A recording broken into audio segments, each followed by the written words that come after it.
പങ്കാളിയിൽ നിങ്ങൾ ഒബ്സസ്ഡ് ആണോ എന്ന് തിരിച്ചറിയാനുള്ള സൂചനകൾ. ഒന്നാമതായി, നിങ്ങൾ പങ്കാളിയെ വല്ലാതെ കൺട്രോൾ ചെയ്യാൻ ശ്രമിക്കും. അതായത് അവരുടെ എല്ലാ നീക്കങ്ങളും നിങ്ങൾ നിയന്ത്രിക്കാൻ ശ്രമിക്കും. നിങ്ങൾക്കിഷ്ടമല്ലാത്തൊരു പ്രവൃത്തിയോ ചിന്തയോ അവരിൽ നിങ്ങൾ അനുവദിക്കില്ല. അതുപോലെ നിങ്ങൾ അവരുമായിട്ട് എപ്പോഴും ഒരു കോൺസ്റ്റൻറ്റ് കോണ്ടാക്റ്റ് കീപ്പ് ചെയ്യാൻ ശ്രമിക്കും. അവരെ എപ്പോഴും മെസ്സേജ് അയക്കുകയും വിളിക്കുകയും അവരുടെ ഓൺലൈൻ സ്റ്റാറ്റസ് ചെക്ക് ചെയ്യുകയൊക്കെ ചെയ്യും. അവരെ വിളിക്കുമ്പോൾ കിട്ടാതാവുമ്പോഴോ അവരുടെ മെസ്സേജിന് റിപ്ലൈ കിട്ടാതെ വരുമ്പോഴോ നിങ്ങൾ വല്ലാണ്ട് അസ്വസ്ഥരാകുകയും ചെയ്യും. അവരിൽ പൊസസീവായിരിക്കും നിങ്ങൾ. ഈ ലോകത്ത് നിങ്ങളോടല്ലാതെ മറ്റാരുമായും അവർ സന്തോഷത്തോടെ സമയം ചെലവഴിക്കുന്നത് നിങ്ങൾക്ക് അംഗീകരിക്കാൻ പറ്റില്ല.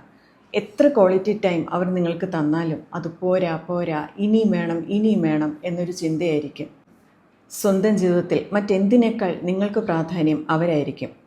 സ്വന്തം പ്രൊഫഷൻ, പാഷൻസ്, റിലേറ്റീവ്സ്, ഫ്രണ്ട്സ് എല്ലാം അവഗണിച്ച് നിങ്ങളുടെ മുഴുവൻ ശ്രദ്ധ അവരിലായിരിക്കും. അവർക്ക് അവരുടേതായ ഒരു സ്പേസ് കൊടുക്കാൻ നിങ്ങൾ ഒട്ടും തയ്യാറാവില്ല. അവരുടെ ഫോൺ, സോഷ്യൽ മീഡിയ, അങ്ങനെ അവരുടെ വ്യക്തിപരമായ എല്ലാ കാര്യങ്ങളും നിങ്ങളെപ്പോഴും പരിശോധിച്ചുകൊണ്ടേയിരിക്കും. ഒബ്സഷൻസ് എപ്പോഴും ഒരു ടോക്സിക് ബന്ധത്തിന് വഴിതെളിക്കുകയുള്ളൂ. അതുകൊണ്ട് ഇത്തരം ലക്ഷണങ്ങൾ സ്വയം മനസ്സിലാക്കി നമ്മുടേതും നമ്മുടെ പങ്കാളിയുടെയും മെൻ്റൽ ഹെൽത്തിന് പ്രാധാന്യം കൊടുക്കാനുള്ള സ്റ്റെപ്സ് എടുക്കുക.